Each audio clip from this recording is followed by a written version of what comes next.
So originally, I was given the word do-rag, which is now I forgot the definition, but it's just kind of like the way that you would like wrap your hair to protect it, especially like while you would sleep.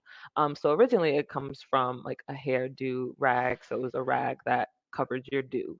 But around the 60s, what I was seeing was use of do-rag that seemed more like an adjective, and that was really interesting to me.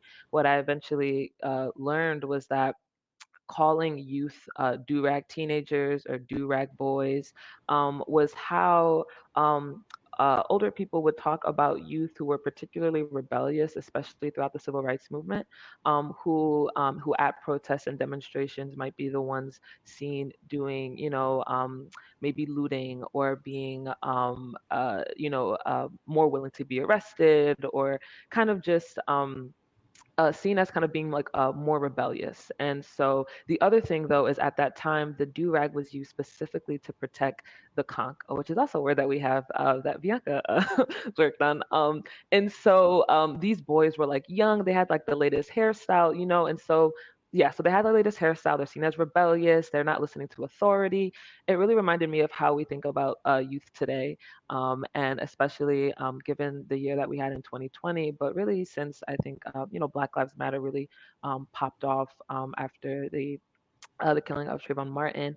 So for about the last 10 years or so, we've seen youth in protests being talked about in a specific way. And from my opinion, it seems that youth are often dismissed, that their opinions are not heard, but also that we don't have as many spaces to engage with youth about what they're thinking about these policy changes that are affecting their life, or how they feel like they might be overlooked, or the harassment that they may face from police and in their community.